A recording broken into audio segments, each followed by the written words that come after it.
Welcome back, everyone. Today we're going to be looking at a common set of challenges that new students of Hebrew often encounter. And that is a number of letters look similar. So we, of course, have that in our own reading of the Latin alphabet, right? You can think of things like C or G, and they look pretty similar. We have D and B. One goes one way, the other way. A lowercase l and uppercase I, depending on the font. So there's a number of letters in most writing systems that take similar shapes. And so when you're at the beginning part of language learning, they're easy to confuse. And I know a number of my students have done so over the years too. So let's begin. I'm just going to go through a set of common letters, and there may even be more. Feel free to leave your observations in the comments. But basically, these are the letters that my students have had trouble with. So I'm going to begin with these three letters here, Bet, Kaf, and Nun. Now, these three letters would equate to the sounds B, K, and N in English, for the most part. And you can see that their shape is pretty similar, right? You know, it's basically an open on the left side and closed on the right. Well, it's closed on top, bottom, and right sides. Now, what distinguishes these? Well, the bet has a solid bottom line as opposed to the kaf, which is a continued curve. The nun looks somewhat like the kaf, a little straighter than the kaf. So one way you could think of it is, remember the word beit in Hebrew means house, and this is also the name of our letter here. So if we look at it, well, we have a solid foundation. So just remember that foundation is your B, right? That's beit. Your kaf is going to be round, and your nun's always going to be short. Okay, it's going to be much shorter than the others. Now let's look at them in a sentence. Just for example, V'hinne na'ar boche, and behold, the lad was crying. Right. So here I've just used the color code to show you kind of how they all look in a sentence. If you're just getting used to Hebrew, it could be a little confusing, but the more you do it, the more obvious it becomes, especially with Nun and the other letters. And if you just know that Bet has a solid bottom and Kaf a curved bottom, you know, that should take care of it for you. Next, we'll look at Gimel and Nun. Gimel isn't really confused with Bet or Kaf, so I didn't include it in the previous slide. But in a lot of ways, it looks like Nun. And the way to think of it is, hey, it just has a little leg on the side, right? So Gimel is G, Nun, of course, we saw as N. And we can look at it in a sentence.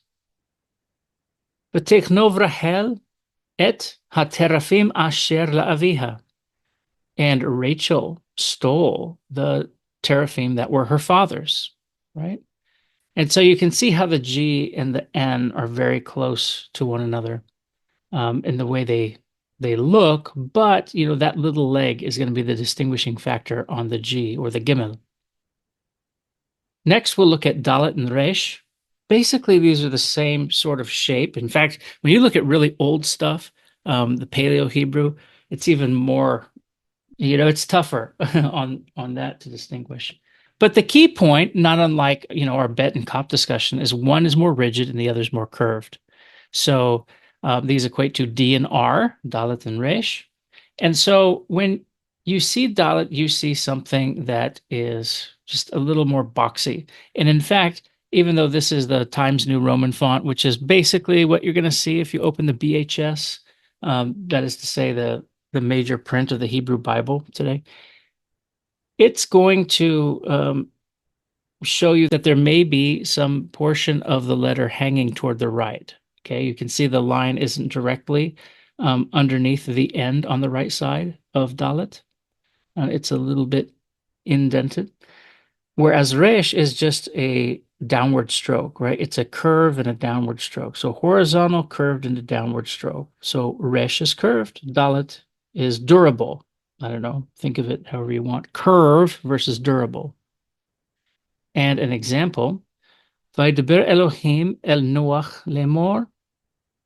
So you can see, you know, in the word Vaydaber here, the Dalet basically coming in front of the bet, followed by the resh. So there's a little space there, and we see, well, the resh is curved, the dalet is a little more straight. Another easy to distinguish pair is hey and chet. They're basically the same, except hey has an open side on the left, right? It does not connect, it is open. And your hey is your normal H sound in English, whereas your chet is basically, for Hebrew at least, the ch sound, and we use a dotted H to transcribe it. Looking at our examples, Shvu lachem po im hachamor. Another example from Genesis. By the way, most of the examples, I was just reading Genesis, picking them out, and I think I've got one from Exodus. But if you look real carefully, the end of the word po and the beginning of hachamor, you can see the ha, the definite article, as the hey letter. It's not connected, whereas cha, or the chet for chamor, is connected on the left side. But chet is also frequently confused with tav. And so again, we did chet as the ch sound, but tav is basically your T sound. You'd call this tau in Syriac. Either way, it's a T sound. And our example, umora'achem v'chitchem yehye al kol chayat haaretz. So you can see in two words there, and actually I wonder if they're related. Wouldn't surprise me. And your fear and your terror shall be upon all the beasts of the land. So I wonder if, like, this terror word here is kind of like animal fright or something like that, because chayat here is referring to the animals. All right, next, let's look at the final mem and samek. So final mem, that's just your M sound, and this is the way it's written when it's at the end of a word. The other is our S sound. They're basically of a similar shape, but you can tell that mem is more boxy, it's more rigid, it's got sharper edges, it's got a straight line, whereas samek is just round. It's rounded on every side effectively. And if we look at our example here, Ze Sefer Toledot Adam, this is the book or document of the generations of Adam. And so Sefer here at the beginning, in the purple, and Adam ends in a final mim. You can see how that would be easy to confuse, but with a little practice, it becomes pretty clear. And lexically too, right? Like the certain words we learn, we get used to, and that helps in establishing what the foundations is. So for example, Sefer for book, document, scroll, anything like that. You're going to see it throughout scripture. It's very prominent in learning Hebrew. And then Adam, okay, Adam, right? Like it's a name. And, once you memorize the shape of the name, you'll kind of have that as your reference, your anchor, you could say, for what the final mem looks like, as opposed to a final samek. Lastly, these are two other letters that we have in Hebrew that don't exist in other language, that don't exist in English. The first one is ayin, and the second is sadeh. So ayin makes a sound that is challenging for many people to pronounce. It's a guttural sound. And then the dotted S, sadeh, is an emphatic S, but typically pronounced as TS when Hebrew is spoken. They look very similar, but sadeh has a flat bottom, and it has a more acute angle that binds the two peaks of the character. So sadeh on the left here, and ayin on the right. And our example, Qul dmei achecha tzo'akim elai min ha'adama. The voice of the blood of your brother crying out unto me from the ground, right? And by the way, in a lot of these examples too, we're seeing letters that we've covered earlier in this lesson. So here we have the sadeh in purple and the ayin in light blue, or teal. Let's go with teal, very popular color in the mid 90s. Qul dmei achecha tzo'akim.